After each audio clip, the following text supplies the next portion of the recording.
She had always been the rejected one of the kingdom, the girl without a wolf, the one who dreamed of a prince who never truly saw her.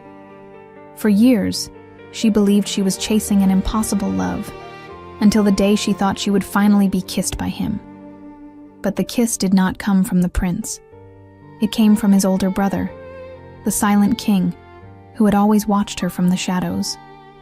The king who had always saved her and protected her in secret. But the prince did not accept it. Now, two heirs are fighting over a woman the entire kingdom once despised, and she still does not know the most shocking truth of all. The king, the one who never looked at anyone, made a choice that shook the entire kingdom. Chapter 1. The quill scraped across the paper once more, leaving trails of ink Brina knew she shouldn't be writing. The garden around her murmured with the afternoon breeze, carrying the scent of damp soil and late-blooming flowers, but she barely noticed. Her green eyes were fixed on the words spilling from her heart before reason could stop them. I hope that one day you finally see me beyond the smiles and the quick glances you throw my way. Across the garden, masculine voices echoed in the rhythm of combat. The royal guard was training, and if she lifted her gaze, she could see the precise movements of the warriors who protected the kingdom.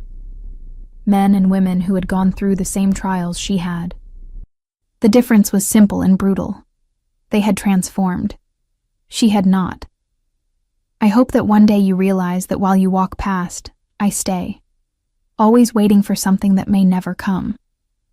Brina bit her lower lip, feeling the weight of her own foolishness. 22 years old, and still writing like a girl who believed in fairy tales. But the heart never listened to logic. It never had. Jesper had walked past her that morning, in the corridor near the kitchens. He had smiled. He always smiled. And she had felt the world tilt, the same way it always did, as if that smile were meant only for her, though deep down she knew it wasn't. I know I'm not the only one, not the most interesting, not the one who holds your attention for long. Yet my stupid, stubborn heart still chose you, even knowing that loving you means accepting uncertainty and the risk of never being chosen. The shadow appeared before the voice. Well, look at that. Little Brina is writing again. Brina lifted her eyes, and her stomach dropped. Layla stood there beside two other ladies of the guard, all dressed in training attire, but far too clean, far too polished, as if they had been watching rather than sweating. Layla was beautiful in a way that hurt. Golden hair falling in perfect waves, light cold eyes, a sharp smile. It's none of your business, Brina murmured, hugging her journal to her chest. Oh, but I think it is. Layla stepped forward, extending her hand with the confidence Brina had never possessed. Show me. No. Her voice came out firmer than she expected, but it wasn't enough. Layla snatched the journal before Brina could step back, pulling with force, the leather slipping from her fingers like sand. Layla, give it back. But Layla was already opening it, her eyes sliding over the words with cruel curiosity. The other two chuckled softly, as if they were watching entertainment prepared just for them. I hope that one day you finally see me beyond the smiles, Layla read aloud, dragging out every word, savoring it. I know I'm not the only one, not the most interesting. She stopped, looked at Brina with fake pity. Oh, how sweet. Too bad he's never looked at you, right? Heat surged up Brina's face, burning her cheeks, her neck, the roots of her reddish hair. Give me back my journal, she said, her voice strangled. Layla tilted her head as if considering. Brina, how can you be so stupid? Her voice was almost sweet, which only made it worse. I told you, girls. She daydreams about the prince. The others laughed louder now. He's never going to look at you, Brina, Layla added, stepping closer. You can't even transform. The sentence landed in the air like a blade. Brina reached out her hand, trying to keep her voice steady. Give me my journal. Then go get it. and Layla threw it. The journal arced through the air, spinning before landing on the grass near the training grounds, where the guards still moved in precise formations. Brina felt the world stop. All eyes turned toward the object that had landed among them. The captain of the guard, a broad-shouldered man with old scars, bent down and picked up the journal. He turned it over in his hands, frowning. "Whose is this?" Brina couldn't answer. Shame froze her in place, silent, motionless, while she felt the weight of every stare. The warriors, the ladies. Layla, smiling. Then a voice cut through the silence. "It's mine." No, it wasn't the captain's voice. It was his. Brina lifted her eyes and saw him. Zidane, the Alpha King. Tall, broad, dark hair falling over his shoulders, his face carved into an expression that revealed nothing. He stood near the training grounds, arms crossed, observing the world the same way he always did, as if everything in the kingdom passed through his eyes before becoming real. He approached the captain with slow, deliberate steps and extended his hand. The man handed him the journal without question. Zidane held it carefully, as if he already knew what it was, then turned. He walked straight toward Brina. She couldn't move, couldn't breathe. His dark, unreadable eyes found hers, and for one infinite moment, the entire garden vanished. He held out the journal, offering it between them like a silent vow. "I think this is yours," he said, his voice low, rough, carrying something she couldn't name. Brina took the journal with trembling hands, her fingers brushing his for a brief, unbearable second. His skin was warm, steady, real. "Thank you," she whispered, barely able to lift her voice. Zidane didn't answer. He simply held her gaze a moment longer, as if reading something she hadn't written. Then he turned and walked back to the guard, leaving Brina standing there with her heart beating so loudly she was sure everyone could hear it. Layla watched from afar, her smile gone.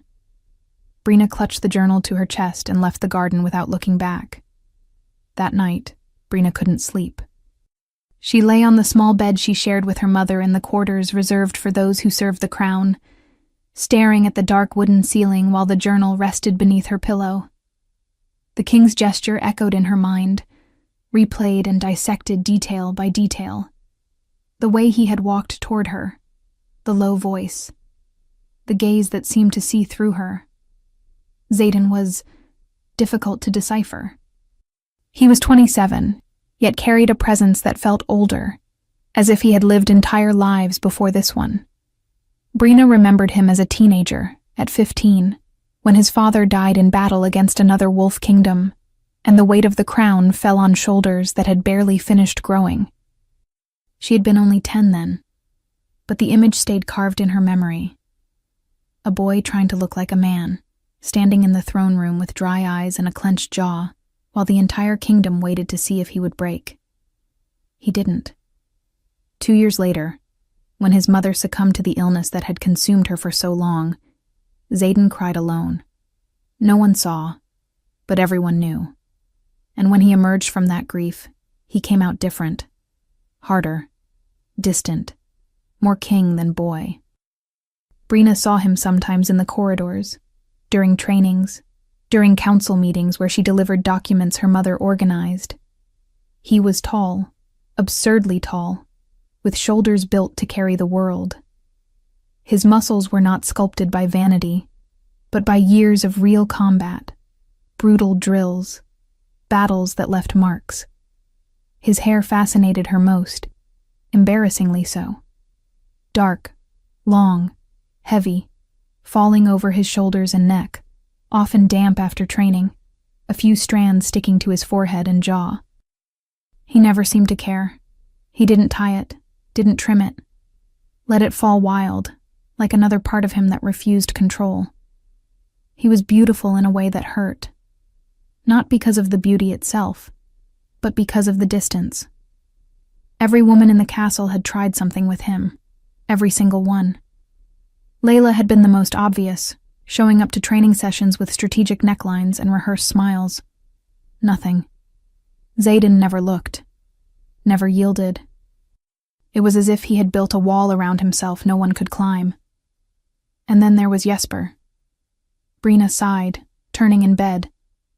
Jesper was different, completely different. 5 years younger than Xaden, the prince was 22 and seemed to have been born with an easier life. Where the brother was ice, Jesper was fire. Charismatic, witty, effortlessly charming. His face was young, symmetrical. That damn smile that appeared so easily, confident, borderline insolent, as if the world were a game and he knew every rule. His hair was as dark as Xaden's, but fell in soft, messy waves framing his face naturally, reinforcing that air of someone who never had to try. His eyes were expressive, alert, always shining with intelligence or amusement, as if he were constantly one step ahead. His body was athletic and toned, more graceful than imposing, with a relaxed posture even in armor. He was handsome in a dangerous way, the kind that made people forget to think. Brina knew that. She knew Jesper entertained several ladies in and out of the castle. She knew he took nothing seriously. She knew it was foolish to feel what she felt. But the heart didn't listen. She had fallen for him at 16, when Jesper helped her carry books from the library to her mother's quarters and told a joke that made her laugh until she ached. He had smiled, touched her shoulder lightly, and that was it. 6 years later, he still didn't know. Pathetic. Brina shut her eyes tight, trying to push the thoughts away. She wasn't like Layla. She had no noble blood. She couldn't even transform. A shame to her parents, both former members of the Royal Guard, especially to her father, who had died serving as head of the Royal Guard and beta to the previous king, Xaden's father. A man Xaden had watched fall. A man the old king had honored with a promise that his widow and daughter would always have a place in the castle. That was why she was there. Out of charity, out of honor to her father. Brina lived with her mother in the smallest quarters, far from the nobility, close to the servants. She had gone through the Royal Wolf Academy like every other young person, had trained, had waited for the transformation that marked adulthood. She waited at 15, 16, 17. Nothing.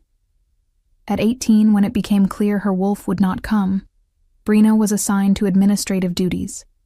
Documents, records, organization. Important work, but invisible. Safe. Meanwhile, the others transformed, fought, shined. Brina was 22 and could barely hold a sword without shaking. Weak. The word echoed every time Layla or the others looked at her. Brina buried her face in the pillow, feeling the weight of shame tighten around her chest.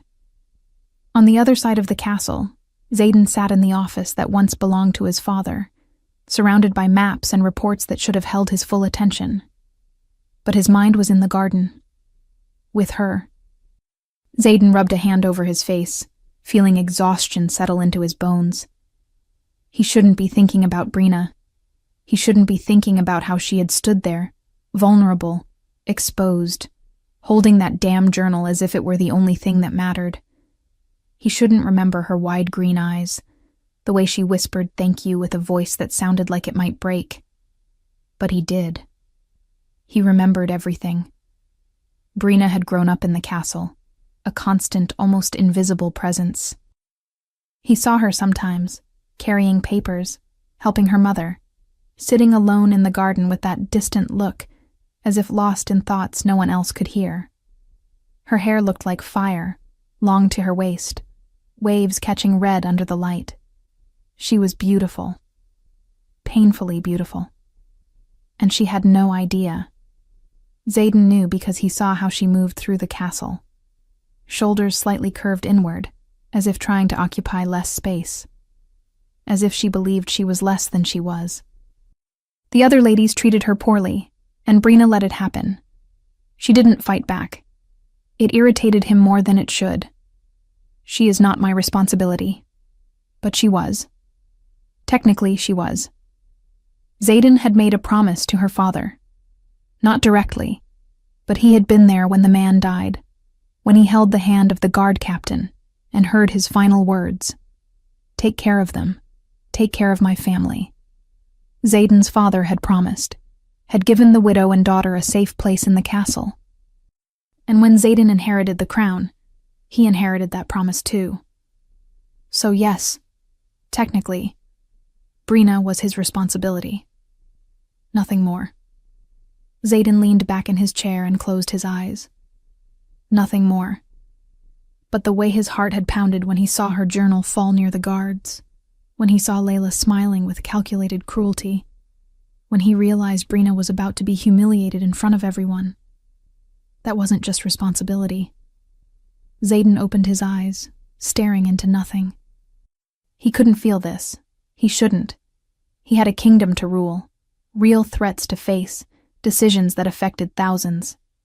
He had no time, and no right, to think about a woman who couldn't even transform, who was probably in love with his own brother, who would never look at him twice. Let it go. Chapter 2. She didn't see Jesper again that day, nor the next. And when she finally did, 3 days later, it was because Layla and the other ladies found her in the corridor near the royal quarters. Brina, Layla called, her voice oddly friendly. Brina stopped, suspicious. Since the incident in the garden, the ladies had kept their distance. Seeing Layla smiling now was unsettling. What do you want? Nothing. Layla tilted her head, her golden hair swaying. Actually, I came to bring you news. Brina waited, tense. Prince Jesper asked to meet you. Brina's heart jumped. It shouldn't have, but it did. What? He wants to kiss you, Layla said as if stating something trivial. Today. Right here, in the corridor. But it has to be a surprise, you know? He wants it to feel romantic. That's why he asked you to wear this. And I shouldn't even be telling you it's a kiss. He told me to keep it a secret. She held out a blue ribbon. Brina stared at the fabric, confused. A ribbon? To cover your eyes, one of the other ladies explained, smiling. So you won't see him arrive. He wants it to be unexpected, magical. Brina took the ribbon, feeling the weight of the silk between her fingers. It didn't make sense. Jesper wasn't the type to plan romantic gestures. But at the same time, what if it were true? After all these years, what if he had finally noticed her? Stupid. The voice in her head sounded like Layla's. When? Brina heard herself ask. At sunset. Put on the blindfold and wait. He'll come. Before Brina could question anything, the ladies were already walking away, laughing softly, leaving her alone in the corridor with a blue ribbon and a heart beating far too fast. The sun was setting when Brina returned to the corridor. Shadows stretched across the stone walls, and the entire castle seemed to sink into silence. She stood there with the ribbon in her hands, feeling ridiculous. He's not coming. Logic spoke clearly, firm, merciless. You're being tricked. But her heart refused to listen. Brina tied the ribbon over her eyes, letting the darkness swallow her. The world vanished, leaving only her breath and the chill of stone beneath her bare feet. 5 minutes. 10. 15. Nothing. 20 minutes. Stupid. So stupid. Then she heard footsteps. Slow. Steady. Approaching. Her heart lurched. She straightened, nerves crawling up her throat like a wave. Is it you? She whispered, barely audible. Silence. But she felt it. Felt the presence. Close. Real. Filling the space in front of her. The heat. The scent of earth and leather and something wild without a name. Brina rose onto her toes, heart hammering, and met his lips. The kiss was unexpected. It wasn't soft. It wasn't gentle. It was firm, deep, urgent, as if he had waited for it just as long as she had. His lips moved against hers with an intensity that stole her breath. One of his hands found her waist, pulling her closer, and Brina felt her knees weaken. Jesper. His name echoed in her mind, but something felt wrong. Off. The kiss was different from how she imagined, much more intense. And then, just as suddenly as it began, it ended. He pulled away, and Brina heard his footsteps retreating, quick, strong, disappearing down the corridor. She tore off the blindfold, blinking into the dimness. The corridor was empty. Brina turned, searching, but there was no one, only shadows and silence. Jesper. It had been him. It had to be. Who else could it be? Brina touched her lips, still feeling the warmth, the pressure, the taste. Her heart pounded so hard it hurt. For the first time in her life, she had been kissed, and it had been perfect. On the other end of the corridor, hidden in the shadow of a stone archway, Xaden watched. His jaw was tight, fists clenched at his sides. He had seen Brina standing there, blindfolded, vulnerable, waiting. He had seen, and hadn't been able to walk away. Idiot. He had approached. Stopped in front of her. And when she whispered, "Is it you?" something inside him shattered, because he knew she wasn't expecting him. If only she knew how beautiful she is. The thought came unbidden, raw, too honest. If only I could touch her. And then she had leaned up to kiss him. Xaden should have pulled back. Should have said something. Should have done anything other than what he did. But he kissed her. And now, watching her disappear down the corridor with her fingertips on her lips and her eyes glowing, Xaden knew he had made the most dangerous mistake of his life. Because Brina believed she had kissed Jesper, and Xaden had no idea how to tell her the truth without destroying everything. Chapter 3. The next 3 days went by in a strange haze. Brina found herself searching for Jesper in every corridor, every room, in the training yard, in the gardens. She searched without looking like she was searching, her heart racing every time she caught a glimpse of dark hair or heard a masculine laugh that might be his. But Jesper never appeared. Or rather, he did appear, just never alone. Always surrounded by guards or other ladies. Always in motion. Always out of reach. Until, on the afternoon of the 3rd day, she finally found him. She was returning from the library with a stack of documents her mother had requested when she saw him in the corridor near the main staircase. Alone. Finally alone. Adjusting the cloak over his shoulders as if preparing to go riding. Brina's heart stumbled. She stopped, the papers pressed against her chest, unsure of what to do. Call out? Wait. Pretend she hadn't seen him and walk past the way she always did? But then Jesper lifted his eyes and saw her. And he smiled. It wasn't the casual smile he tossed at everyone. It was different. Slower. More focused. As if he were actually seeing her. "Brina," he said, his voice carrying that relaxed tone that made her feel as if they were sharing a secret. "Haven't seen you around in a while." A lie. She saw him every day, but never like this. Never with his full attention on her. "I was in the library," Brina managed, feeling heat climb up her neck. Jesper walked toward her, hands in his pockets, posture laid back yet eyes alert, scanning her face with a curiosity that hadn't been there before. "Always working," he said, tilting his head slightly. "Do you ever take a break?" "Someone has to keep things organized." He laughed softly, and the sound went straight to her stomach. "That's true," Jesper agreed, and suddenly he was closer. Too close. "You know, I've been thinking about you lately." The world tilted. "Thinking about me?" "Yes."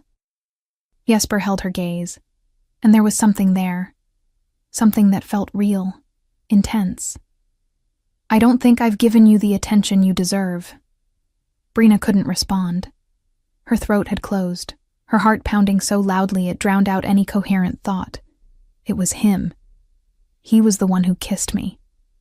And now he's here. Finally, here, seeing me. Jesper reached out and brushed her arm, just for a second, but it was enough to make her skin tingle. "We need to talk more," he said, his voice low, almost intimate. "Whenever you have time. Just the two of us." And before Brina could process anything, before she could say a single word, he was already moving away, throwing one last smile over his shoulder before disappearing down the stairs. Brina stayed frozen in place. "He thought about me. He wants to talk. Just the two of us." For the first time in 6 years, Jesper had noticed her for real. And it felt like the beginning of something she had waited for her entire life. From the top of the staircase, Xaden saw everything. He saw his brother's smile. He saw the way Jesper moved toward Brina, calculated, charming, wielding that effortless allure that always worked. He saw the touch on her arm. He saw the way Brina remained there afterward, eyes glowing, cheeks flushed, as if she'd just been handed a divine promise. And something deep and heavy coiled tight in his chest. It's none of your business. But it felt like it was. Every bit of it felt like it was. Xaden descended the stairs with silent steps, walking past Brina without looking at her, without saying a word, because if he opened his mouth now, he wasn't sure what would come out. He went straight to the training yard, where the guard was practicing hand-to-hand combat. "Anyone want to spar with me?" he asked, his voice harsher than he intended. The warriors exchanged looks. When the king asked to train, it usually meant someone was going to get hurt. One of the largest among them, a man named Riker, who almost never lost, stepped forward. "I'll do it, Your Highness." Xaden didn't reply. He simply removed his cloak, left with a loose tunic and leather trousers, and stepped into the sand circle. The fight lasted less than 2 minutes. Xaden held nothing back. He attacked with a ferocity that made the others step away, every movement brutal, precise, giving no room for defense. Riker tried to counter, but every hit was blocked and returned with twice the force. Xaden took him down 3 times. On the third, Riker stayed on the ground, gasping, blood on his lip. "Get up," Xaden ordered. "Your Highness, Get up." Riker obeyed, staggering. But before he could get back into position, Xaden turned and walked out of the circle, leaving everyone in stunned silence. The captain of the guard approached cautiously. "My king, if I may ask, did something happen?" Xaden picked up his cloak, wiping sweat from his face. "No," he lied. "Just needed to train." And he left before anyone else could question him. That night, during dinner in the Great Hall, Brina couldn't eat. She sat at the farthest table with her mother and a few other castle workers, pushing food around her plate while her eyes kept straying toward Jesper at the high table. He was there beside his brother, laughing at something one of the councilmen said, completely relaxed, completely beautiful. And then, as if sensing her stare, Jesper turned his head. Their eyes met. He smiled. Not a big smile, just a small curve of the lips, but it came with a look that lasted a second longer than it should have. Brina tore her gaze away, heart racing, cheeks burning. "You okay, dear?" her mother asked softly beside her. "I'm fine," Brina whispered, still unable to look up. But she wasn't fine. She was unraveling and rebuilding herself at the same time, every interaction with Jesper undoing years of resignation and stitching something new, something dangerously close to hope. At the high table, Xaden sat in the main chair, his plate untouched, watching the scene with an expression that revealed nothing. He saw Jesper's smile. He saw Brina's reaction, and he felt his fingers tighten around the wine goblet. He's going to hurt her. The certainty was absolute. Jesper didn't love Brina. To him, this was just another conquest, another pretty woman who looked at him with adoration. He would play with her feelings until he grew bored, until someone else caught his attention. Then he would discard Brina the way he discarded every other. and Brina would break. Over the next days, Jesper began appearing more often. Not obviously, but enough for Brina to notice. He found her in corridors, always with a casual comment that made her laugh. Showed up in the library while she sorted books, offering help she didn't need, but accepted just to keep him near. Once, he brought her flowers from the garden and handed them to her with a mischievous smile, saying he'd thought of her when he saw them. Brina kept the flowers as if they were made of gold, and Jesper knew exactly what he was doing. He'd noticed the way she looked at him now, the way her eyes lit up whenever he appeared, how her breath caught when he stood too close.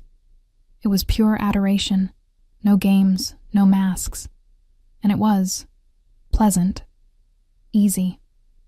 Different from the other ladies who demanded constant attention, promises, more than he ever intended to give. Brina didn't demand anything. She simply looked at him as if he were the best thing that had ever happened to her. And Jesper liked that. It wasn't love, not even close, but it was comfortable. Good for his ego. And Brina was beautiful in a quiet way. Delicate. Nothing like the obvious, showy beauty of the others. There was something about her that intrigued him, a fragility mixed with an inner strength he couldn't fully decipher. So he kept feeding her attention, kept smiling, kept making her believe that maybe, just maybe, he was starting to feel something too. And he never corrected the misunderstanding, because the truth was far too convenient. Zayden, on the other hand, was reaching his limit. He saw everything. Saw Jesper circling Brina like a patient predator. Saw the way she glowed in his presence. Saw his brother tossing crumbs of attention while she gathered them like feasts, and he couldn't stay silent anymore. On a gray afternoon, he found Brina alone in the small garden near the rose bushes, already wilting with the coming autumn. She sat on the stone bench with an open book on her lap, eyes lost somewhere far away. Zayden stopped a few steps away, hands clasped behind his back, watching her for a moment before speaking. "Brina?" She startled, almost dropping the book, and turned to him wide-eyed. "Your Highness." Brina stood quickly, offering a rushed curtsy. "I didn't know you were here." "Sit," Zayden said, his voice softer than he intended. She obeyed, tense, while he moved closer and stood beside the bench, looking at the roses instead of her. "I need to talk to you," he began, choosing his words carefully. Brina waited, hands fidgeting in her lap. "It's about my brother." Her body stiffened instantly. "Jesper, what about him?" Zayden finally looked down, meeting her green eyes. "You've been spending a lot of time with him." It wasn't a question. It was an observation, heavy with something Zayden tried to hide. Brina frowned, her defenses rising immediately. "And that's a problem?" "It can be." "Why?" Zayden rubbed his face, fighting the frustration threatening to burst. "Because I know my brother, Brina. I know him better than you do, and I know how he is with women." Her cheeks flushed, not with shyness, with anger. "With all due respect, Your Highness, that's none of your business." "It is," Zayden shot back, harder than he meant. "When it involves someone under my protection, it is my business." "Protection?" Brina let out a short, humorless laugh. "I didn't ask to be protected, and I'm not a child who needs supervision. It's not about that." Zayden stepped closer, and the air between them thickened. "It's about the fact that Jesper doesn't know how to tell attention from affection. He likes being admired, likes having someone look at him as if he's special, but he doesn't know how to love. Not yet. And when he gets bored, he leaves." The words came out with more emotion than Zayden had permission to feel. Brina stood, facing him, her eyes shining with a mix of hurt and fury. "Why do you care?" she asked, her voice shaking. "Why does it matter so much to you?" "Because I can't stand the thought of you looking at him that way and then crying. Because it hurts. The thoughts rose sharp, brutal, too honest. But Xaden couldn't say that. Had no right. "Because I made a promise," he said, his voice rough. "To your father. Before he died, he asked my father to take care of you and your mother. And when my father died, that responsibility became mine. I promised you'd be safe, that no one would hurt you, that I'd protect you from any threat, even if it was my own brother." Brina stared at him, processing the words. There was truth there. Xaden could see she believed it.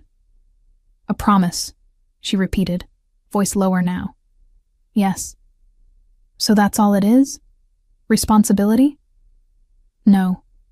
The no screamed inside him. "Yes," Xaden lied. Brina stepped back, putting distance between them, and something in her expression shifted, closed off, colder. "Thank you for your concern, Your Highness," she said, formal, distant. "But I can take care of myself, and I don't need anyone deciding for me who I should or shouldn't spend time with." And before Xaden could reply, she was already leaving the garden, walking away, leaving him alone with the sound of the rain finally beginning to fall. Xaden closed his eyes, frustration burning in his throat. Stupid. He had tried to protect her, and had only pushed her further toward his brother. Over the next days, Brina avoided Xaden. Not obviously, but every time she saw him in the corridors, she turned away. When he entered a room, she found an excuse to leave. During meals, she kept her eyes on her plate, refusing to glance at the high table. And Jesper noticed. He noticed something had happened between Brina and his brother, noticed how she clung even more to his attention now, as if trying to prove something. And Jesper, being Jesper, took full advantage. He stayed closer, more present, touched her shoulder more often, whispered things in her ear that made her laugh, went out of his way to find her when Xaden was around, just to see his brother's reaction. And the reaction was always the same. The tight jaw, the clenched fists, the stare that could turn someone to ash. But Xaden said nothing. He couldn't.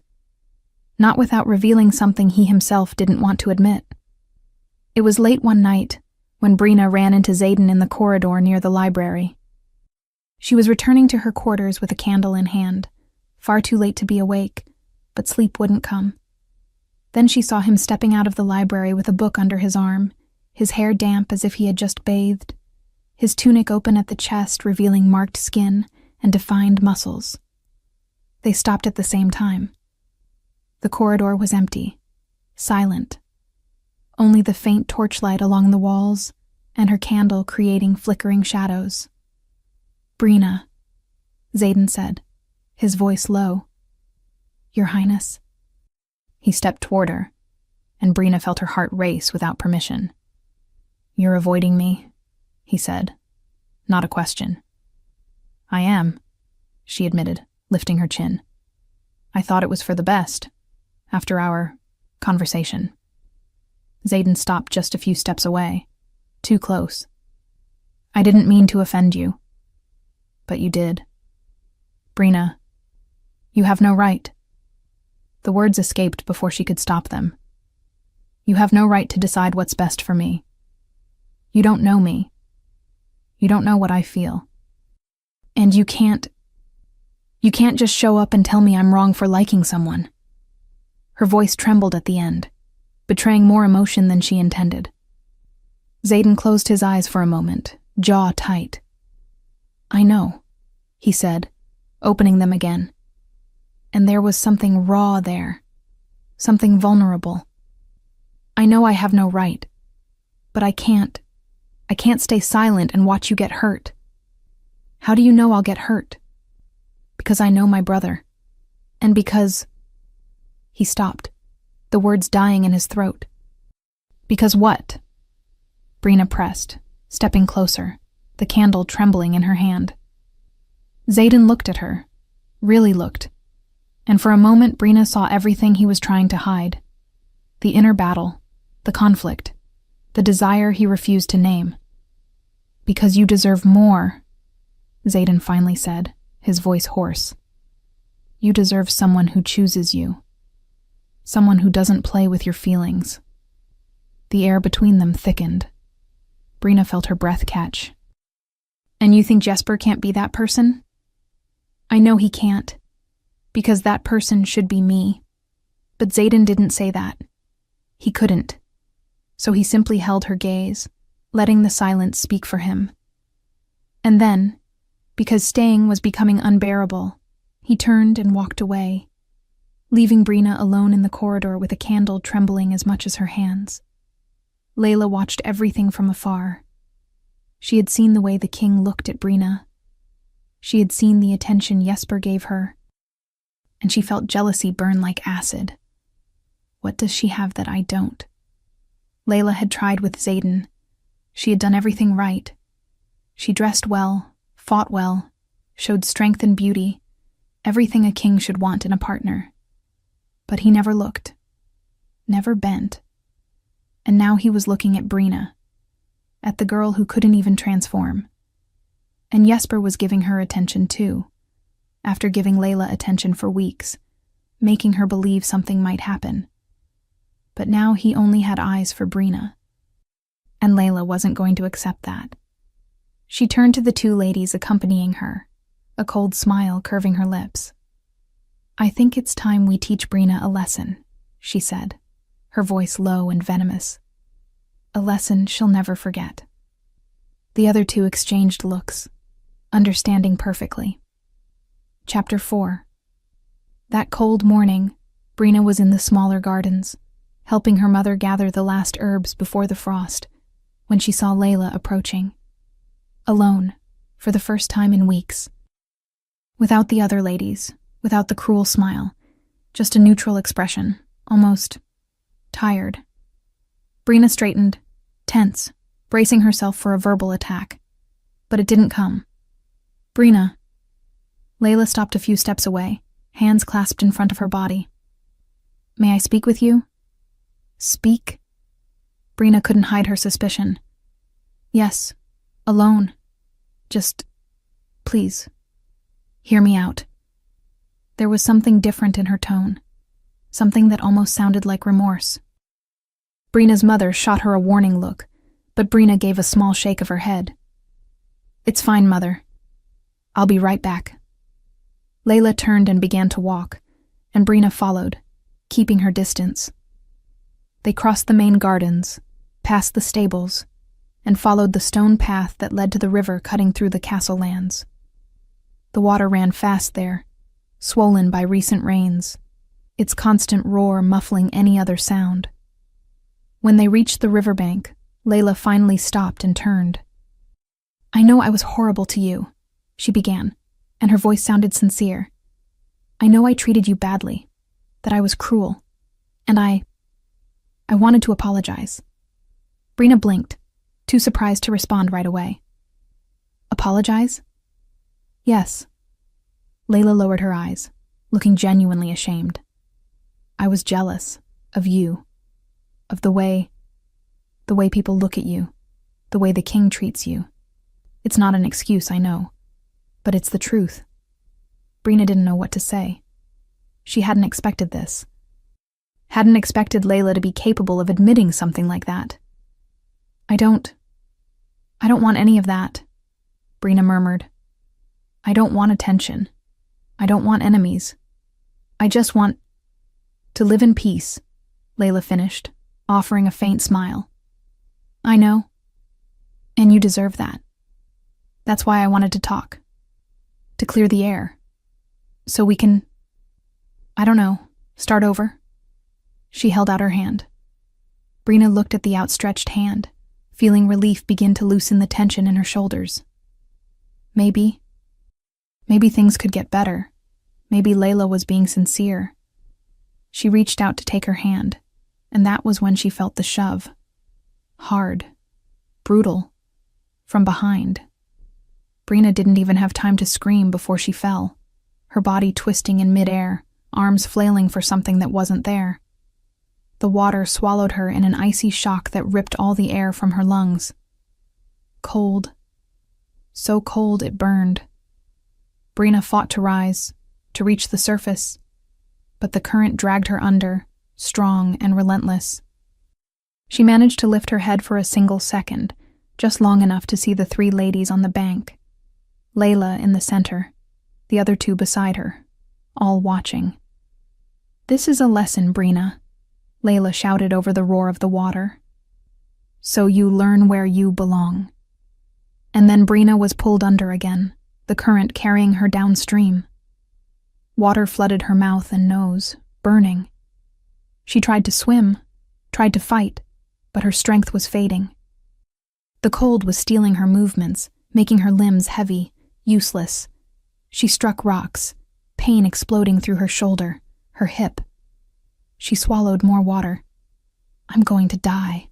I'm going to die here." The thought came clear and terrifying. And then, somewhere deep in her mind, a voice screamed, "Fight. Don't give up. Fight." Brina tried with everything she had left. But the river was stronger. It always had been. Xaden was in the council chamber when he felt it. It wasn't a thought. It wasn't logic. It was pure instinct, slicing through him like a blade. Danger. He stood so abruptly that his chair crashed backward. "Your Highness?" one of the counselors began. But Xaden was already gone, ignoring protests, questions, everything. He ran through the corridors, heart pounding, following something he couldn't explain. Scent. Lupine instinct. Something was wrong. Something was terribly wrong. Brina. Her name exploded in his mind with absolute certainty. Xaden burst out of the castle, crossed the gardens, followed a scent only he could track, an invisible trail pulling him forward. And when he reached the river, when he saw the three ladies standing on the bank staring at the water, when he saw reddish hair disappearing and reappearing farther downstream, the world stopped. Then he was running again, faster, drawing his sword only to fling it onto the grass, kicking off his boots without slowing. Xaden dove into the river without hesitation, the icy shock meaning nothing, and swam. He swam with brutal strength, cutting through the current, muscles burning, focus absolute. He reached Brina just as she was slipping beneath the surface, her eyes closed, her body limp. Xaden grabbed her, pulling her against his chest, and fought to get her back to the bank. The water resisted, tugged, tried to tear her from his grip. But Xaden was stronger. He always had been. He held her as if his own life depended on it and swam until his feet found ground, until he could stand, until he finally collapsed onto the grass with Brina in his arms. She wasn't breathing. The terror that slammed into Xaden was so intense it nearly paralyzed him. He rolled her onto her side, struck her back, and Brina coughed. Water spilled from her mouth and nose, and she coughed again, her body convulsing as she fought to expel the river from her lungs. Brina. Xaden cradled her face, brushing wet hair from her skin. "Brina, look at me. Look at me." She opened her eyes, green and disoriented, and saw him. "Xaden," she rasped, her voice broken. "I'm here," he said, his voice trembling. "I'm here. You're safe. You're with me." Brina began to shake, not just from the cold, but from shock. Xaden pulled her into him, wrapping her completely, trying to warm her with his own body. She was freezing, so cold it terrified him. "Don't let go of me," Brina murmured against his chest, her hands clutching his soaked tunic. "Please don't let go." "Never," Xaden promised. And it was the rawest truth he had ever spoken. "I will never let go of you." And then, because the fear was still too fresh, because the image of her sinking still burned behind his eyes, because the relief of holding her alive was too much to contain, Xaden did what he shouldn't have done. He kissed her. It wasn't planned. It wasn't thought through. It was pure instinct. His lips met hers, cold and wet but alive. So alive. The kiss was desperate, urgent, as if he needed to prove she was there, that she was breathing, that she was safe. His hands framed her face, fingers tangling in her drenched hair, and Xaden kissed her as if it were the last thing he would ever do. And Brina felt it. Everything. The firmness of his lips, the urgency, the way his hands trembled slightly as they held her face. The taste of river water and desperation and something deeper, unnamed. This kiss. The memory exploded. The corridor, the blue ribbon, the waiting, the footsteps, the question, is it you? This kiss. It was the same, exactly the same. It wasn't Jesper. It never had been. It had always been Xaden. Brina pulled away sharply, eyes wide, breath caught. Xaden froze. The entire world froze. Brina. I'm sorry. I acted on impulse. Brina stayed silent. The words wouldn't come. She didn't know what to say and simply nodded. Xaden stood, stepping back, creating distance. What happened? He asked, his voice shifting, hardening. Why were you in the river? How did you fall? Brina blinked, returning to the present, to the cold, to the pain in her body. Layla, she said, her voice trembling. She asked to talk, said she wanted to apologize, brought me here, and then someone pushed me. The change in Xaden was instant. His expression closed completely, becoming something dangerous, lethal. His eyes darkened almost to black, his jaw locked, and Brina saw, truly saw, the alpha behind the king for the first time. Not the civilized man who ruled with words and strategy, but the wolf who would kill to protect what was his. They tried to drown you. It wasn't a question. I think they just wanted to scare me, teach me a lesson. They almost killed you. The fury in his voice was tangible. Xaden turned, looking upriver where the ladies were likely still nearby. Brina saw his muscles tense, saw the decision harden in his dark eyes. Xaden, she began, but he was already moving. He retrieved the sword he'd thrown onto the grass, pulled on his boots. Then he turned back to her, his expression softening only when his gaze landed on Brina. Stay here, he ordered, concern beneath the command. Don't move. I'll be back. Before she could protest, he was already climbing the bank. Layla and the other two were still near the river when Xaden arrived. They turned at the sound of footsteps, and Layla's smile died instantly when she saw him.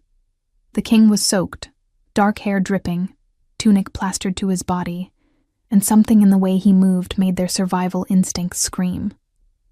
Your Highness, Layla tried, her voice sharper than she meant.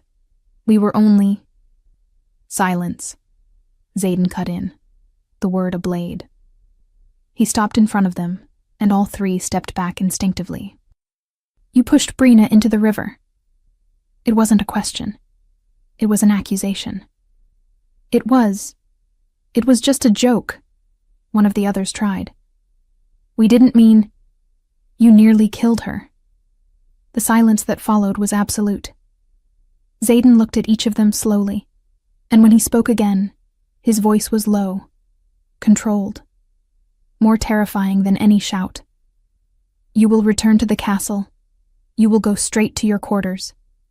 You will wait for my orders. You will speak to no one. You will not leave. You will do absolutely nothing except wait. Do you understand? All three nodded, mute with fear. And if you try to flee, if you try to hide what you did, if you try to place the blame on someone else... Xaden stepped closer, his presence crushing. I promise you will wish I had been more merciful. He didn't need to say anything else. The ladies ran. In the days that followed, the entire castle felt the shift. Xaden summoned Layla and the other two for a private audience. No shouting, no witnesses. No one knew exactly what was said, but when they emerged, all three were pale and shaking. The punishments were announced publicly. Layla and the others were temporarily removed from the royal guard.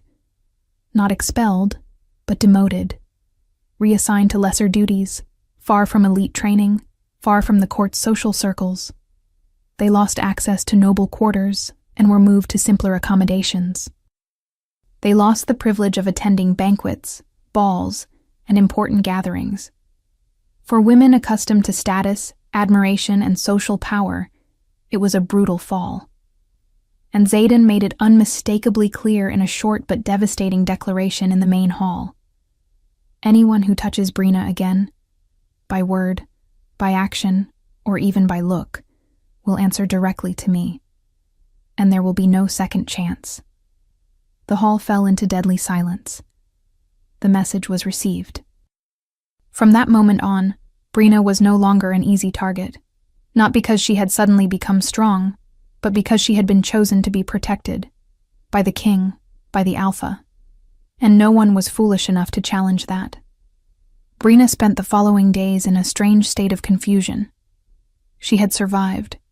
She was safe.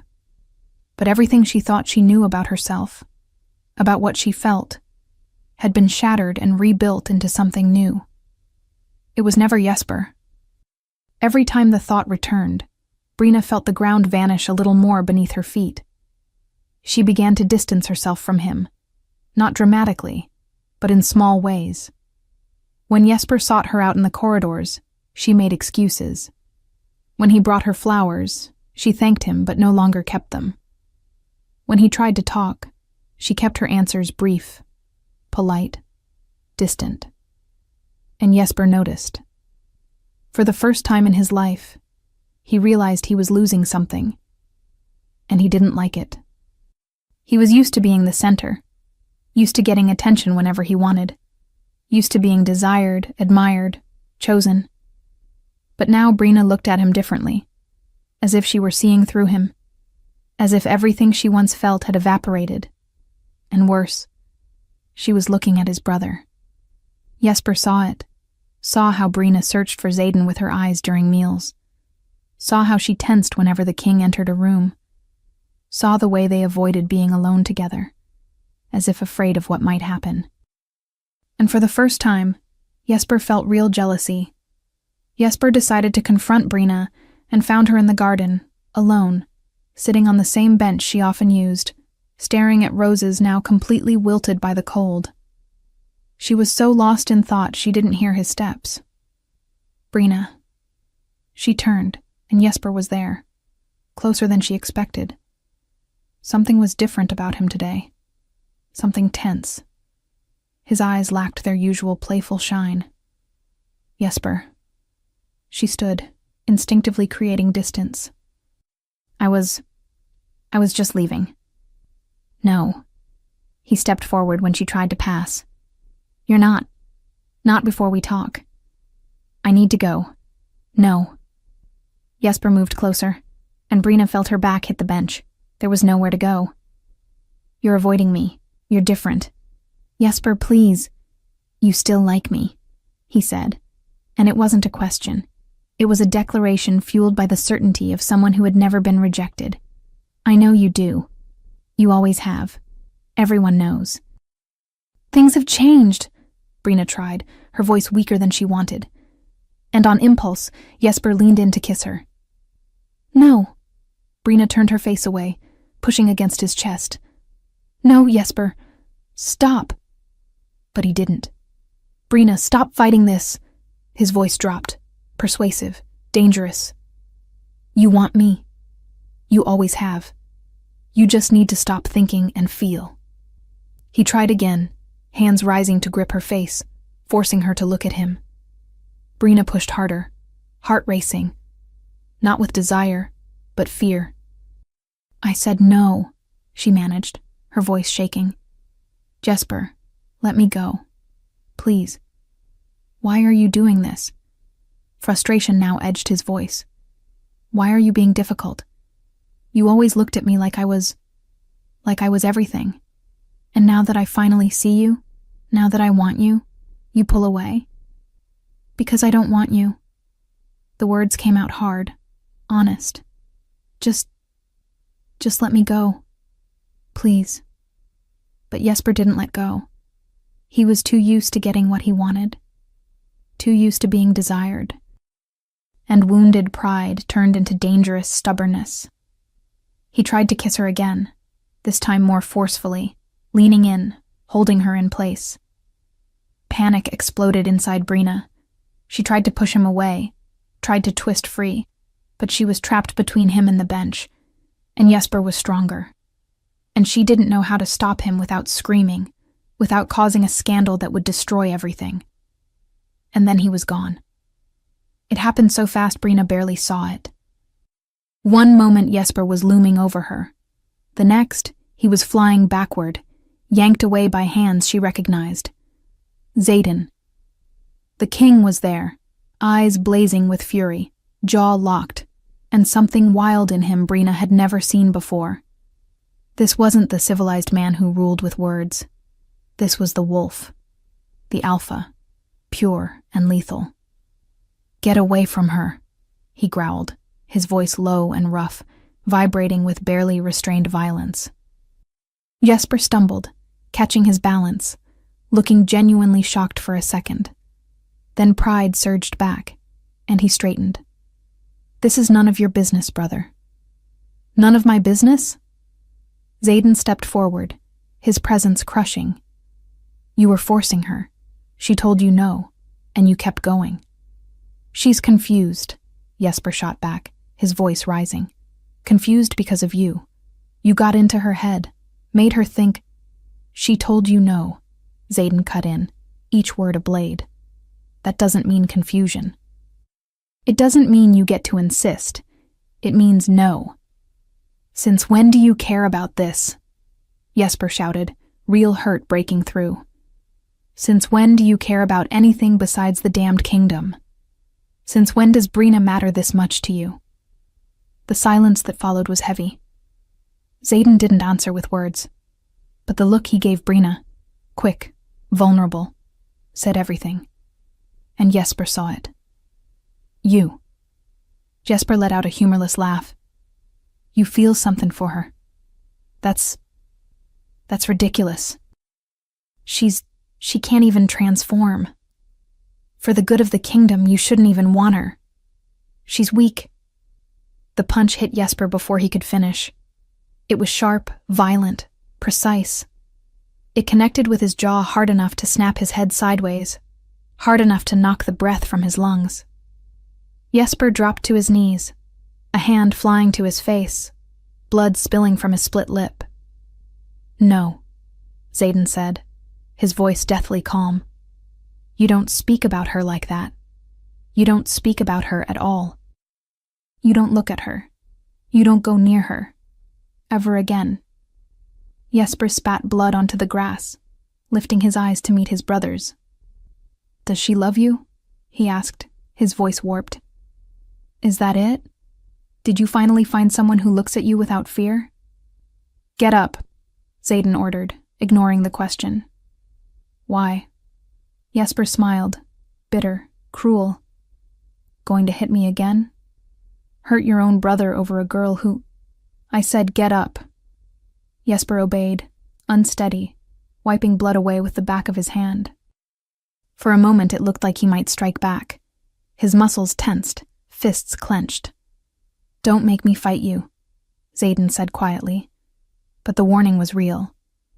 "You'll lose, and you'll get hurt far worse than you already are." "You hit me," Jesper said, still stunned. "You hit your own brother, for her." "I hit you because you forced a woman who told you no," Xaden corrected. "And I would do the same to anyone who did that. Even you. Especially you, who should know better." Jesper stared at him, breathing hard, blood dripping from his chin. Then, because there was nothing left to say, because he had lost in every possible way, he turned. But before leaving, he looked at Brina one last time.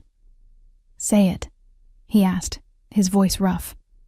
"Say you love him, that you choose him. At least say something." Brina remained silent.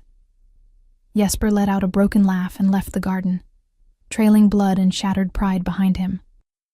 When his footsteps had completely faded, when only the wind in the trees remained, Xaden finally turned to Brina. The anger had given way to pure concern. He approached slowly, as if afraid of startling her. "Are you all right?" His voice was rough, heavy. "Did he hurt you?" Brina shook her head, but she was trembling, not from the cold, but from shock, from everything. I tried to make him stop, but he wouldn't." "I know," Xaden interrupted, pain in his voice. Pain for her, for what she had endured, for the fear he had seen in her eyes. "I know, and I'm sorry. Sorry I didn't get there sooner. Sorry for—" He stopped, running his hands over his face, and when he spoke again, his voice was broken. "You're undoing me, Brina. Every time something happens to you, every time I see you in danger, I can't think. I can't breathe. All I can feel is that I need to protect you, that I need to keep you safe, and I don't know what to call that anymore. I don't know how to pretend it's just responsibility." The words hung between them. Brina looked at him, seeing the raw vulnerability, the unspoken admission of what he felt. And something inside her, something that had begun with the kiss in the corridor, grown in the garden conversation, exploded in the river rescue, collapsed completely. She stepped forward and pulled him to her. The kiss was different from all the others. It wasn't desperate like the river. It wasn't confused like the corridor. It was chosen, conscious, real. Brina kissed him like someone who finally understands, like someone who finally chooses. Xaden tried to pull back, hands resting gently on her shoulders. "Brina, wait," he said against her lips. "You're shaken. You're scared. I can't take advantage of that."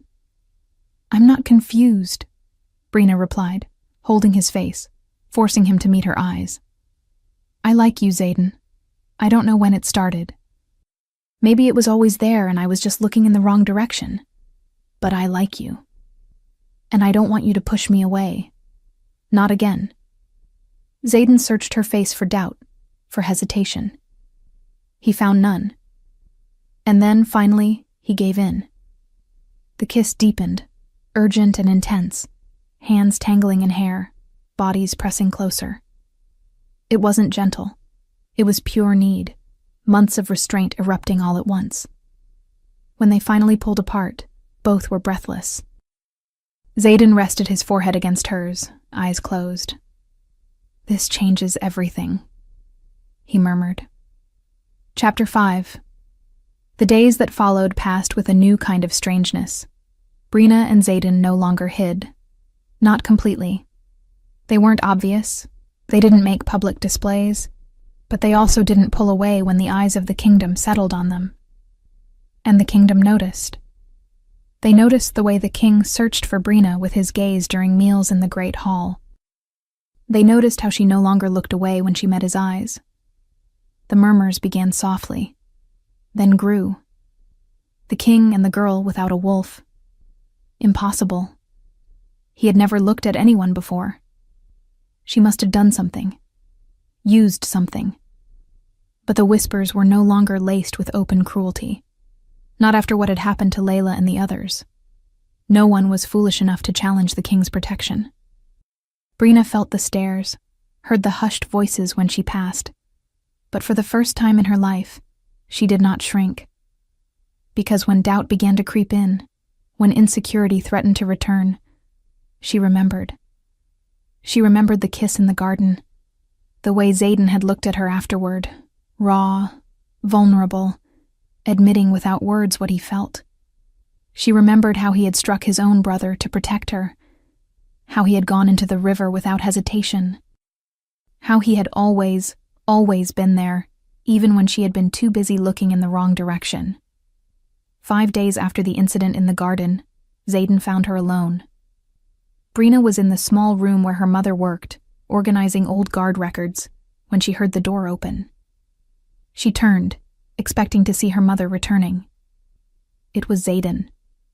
He closed the door behind him, and the small space suddenly felt even smaller with his presence filling it.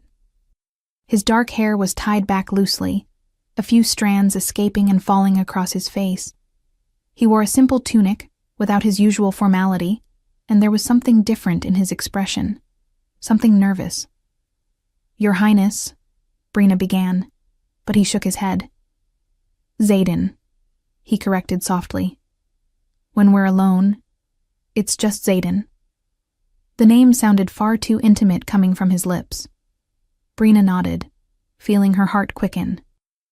He moved closer, stopping on the other side of the table that separated them, his hands resting on the aged wood. "I need to talk to you," he said. "You can," Brina encouraged gently. Xaden drew a deep breath. "The annual wolf ball is in 3 days."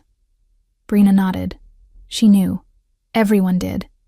It was the most important event of the year, when the entire kingdom gathered, when pairs were presented, when destinies were observed and judged. She had never gone. Women without a transformation rarely attended, and when they did, they remained in the shadows, serving, never participating. "I want you to go," Xaden continued, holding her gaze. "With me, as my partner." The world stopped. Brina blinked, processing the words, trying to understand if she had heard him correctly. "Your partner?" "Yes." Xaden walked around the table, closing the distance until he stood only a few steps away. "I want you at my side. I want to dance with you." His voice lowered at the end, heavy with restrained emotion. Brina felt the air leave her lungs. "Xaden, that's public. Everyone will see. Everyone will talk. They'll judge." "Let them talk," he said, absolute certainty in his tone. "Let them judge. I don't care. The only thing that matters is what you want. So tell me, do you want to go with me?" Brina looked at him, at the dark eyes fixed on her with a breath-stealing intensity. And the answer was so obvious she almost laughed. "Yes," she said simply, honestly. "I do." The relief that crossed Xaden's face was so pure it made her heart ache. He took the final step between them and cupped her face in his hands, his thumbs brushing her cheeks gently. "Are you sure?" he asked, giving her one last chance to retreat. "Because once we walk into that hall together, once I present you as my partner, there's no going back. The entire kingdom will know, and they will have opinions. They'll question it. Some will accept it, others will resist. It will be difficult." "I know," Brina said, covering his hands with hers. "And even so, I want it." Xaden pulled her to him and kissed her. It wasn't urgent like the others. It was slow and deep. The 3 days passed in a blur.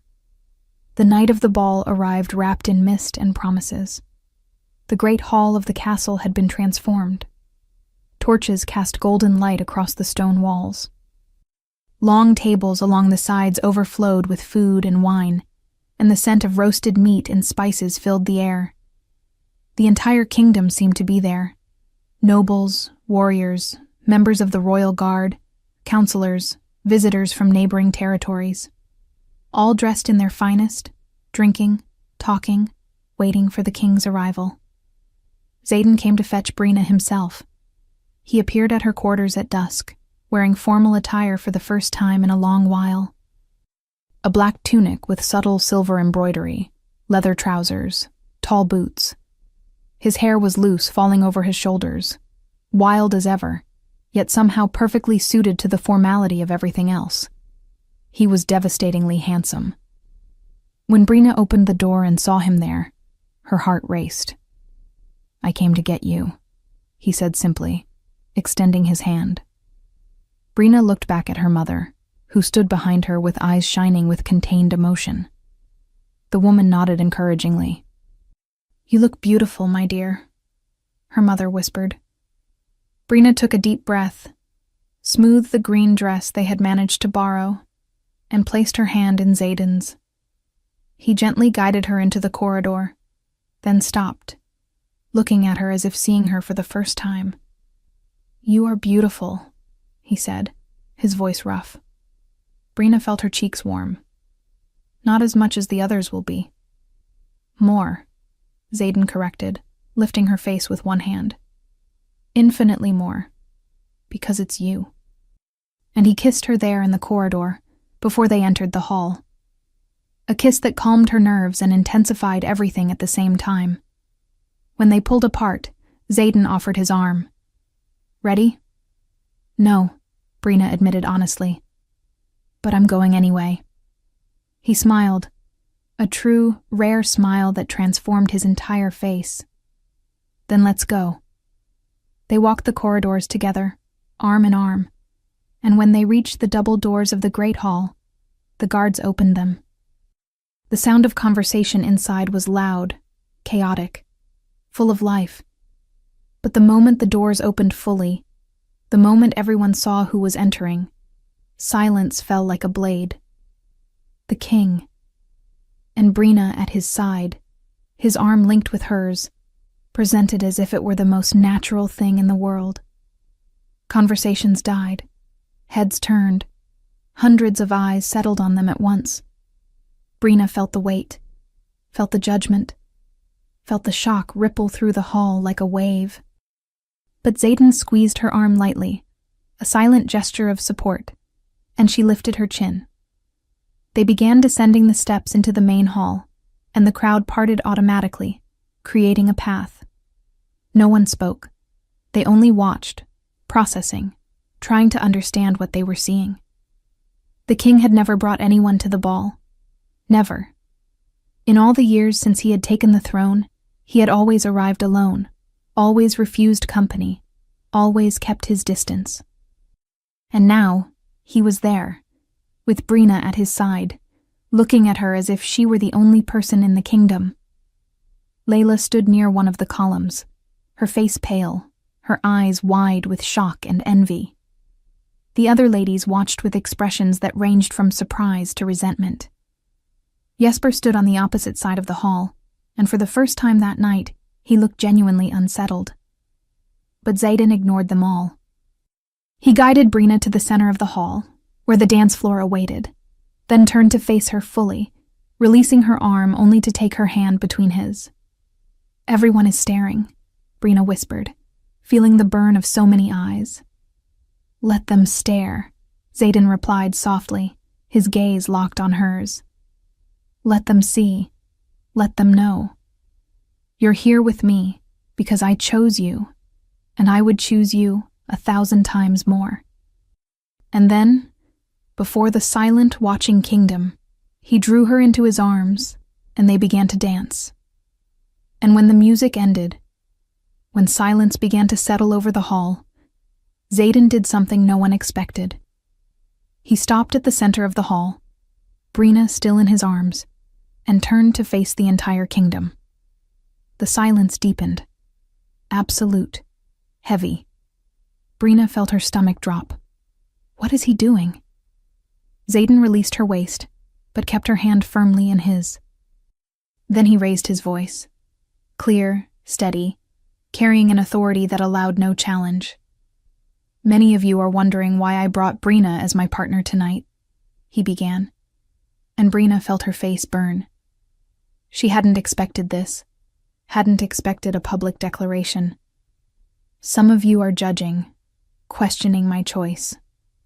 He paused, his gaze sweeping the hall, meeting the eyes of all who had doubted.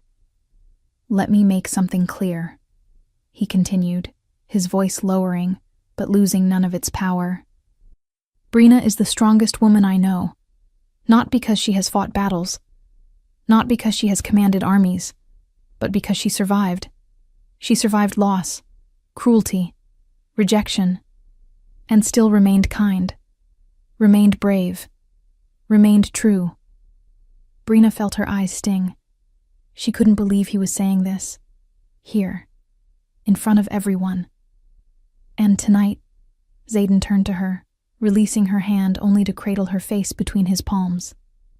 "Tonight I want everyone to know that I choose her, that I claim her, if she will accept me." The entire hall held its breath. Brina looked at him, seeing the naked vulnerability in his eyes, the unspoken question. Do you want this? Do you accept me? Tears finally slipped free, trailing silently down her cheeks. Yes, she whispered, her voice trembling but firm. I accept. The relief that crossed Zayden's face was devastating. Then he leaned down and kissed her. There, in the center of the hall, in front of the entire kingdom. A kiss that left no doubt. A kiss that declared she is mine, and I am hers, and anyone who has a problem with it can speak now. No one did. When they parted, Zayden held her gaze for one more second. Then, with a tenderness that contrasted sharply with everything before, he tilted his head and whispered, This will hurt, but only for a moment. Do you trust me? Brina nodded, her heart pounding so loudly it almost hurt. I trust you. Zayden brushed her reddish hair aside, exposing the pale skin of her neck. He leaned in, his lips grazing lightly, and then he bit. The pain was sharp, immediate, like liquid fire racing through her veins. Brina gasped, her hands clutching Zayden's shoulders, her entire body tensing. And then something changed. Something awakened. It was as if a door that had been locked her entire life finally burst open.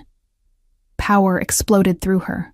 Wild, uncontrollable, ancient. Brina felt her bones shift, her skin burn, the world tilt at impossible angles. No. What is happening to me? But there was no stopping it. The transformation seized her with brutal force.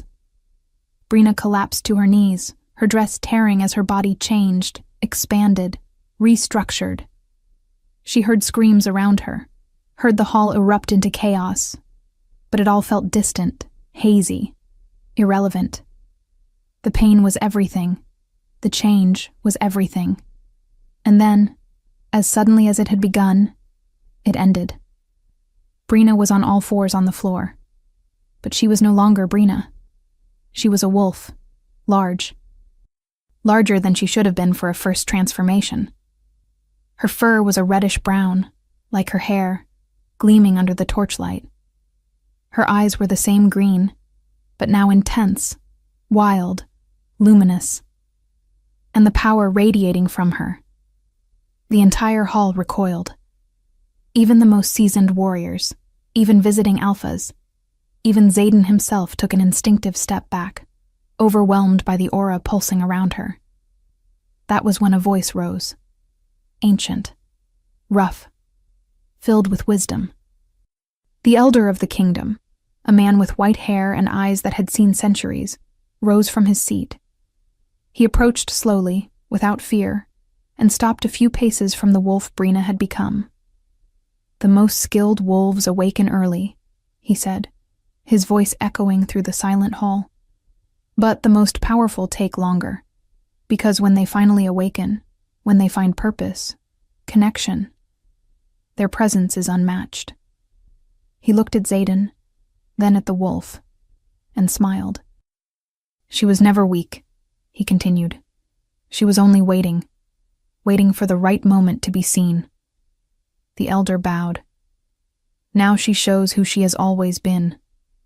The wolf, Brina, turned her head, her green eyes meeting Zayden's, and he saw her there behind the wild form, saw the recognition, the fear, the confusion. Zayden stepped forward slowly, ignoring the frightened protests around him, and knelt before her. It's all right, he said softly, extending his hand. It's me. You're safe. The wolf held his gaze for a long moment. Then slowly, she lowered her head and pressed it to his chest. Zayden wrapped his arms around her, clutching the thick fur at her neck, whispering words meant only for her. You're incredible, he murmured. You always were. And now everyone can see it. The return transformation took longer. Zayden guided her out of the hall, away from prying eyes, into one of the private rooms. He covered her with his own cloak when she finally returned to human form, shaking, naked, exhausted. Brina collapsed against him, tears finally coming. Not from sadness, but from relief, exhaustion, from everything. I didn't know, she managed between sobs. I never knew I could. I know. Xaden held her firmly, warming her. No one knew. But now they do. And they will never underestimate you again. Brina lifted her gaze to meet his. You always knew? That I could? No, Xaden admitted, brushing damp hair from her face. But I always knew you were strong. I always saw it. Even when you didn't. Even when no one else did. I saw it. The words broke something inside her. Brina pulled him to her and kissed him, desperate, grateful, completely lost in him. And Xaden kissed her back, holding her as if she were the most precious thing in the world. Because she was. She always had been. When they returned to the hall hours later, Brina wearing clean clothes someone had provided, the ball was still in progress. But everything had changed. People looked at her differently now. Not with disdain, not with pity, but with respect, with admiration, with reverent fear. Layla stood in a corner, pale, defeated, finally understanding that she had lost in every possible way. Jesper was dancing with a blonde lady, apparently happy, apparently already moved on. And maybe he had. Maybe it had never been real for him. Just ego. Just vanity. And Xaden. Xaden stood beside Brina, his hand firm at her back, guiding her once more to the center of the hall. The music played softly, enveloping, and he drew her into his arms again. Ready for another dance? He asked, a faint smile on his lips. Always, Brina replied. And they danced, as partners. As two wolves who had found each other in the midst of chaos and chosen to stay. The kingdom watched, judged, accepted. And Brina finally understood. She had never been weak. She had only been waiting to be seen. And Xaden, who had spent his entire life trying to call it responsibility, finally admitted the truth. It was love. It had always been love.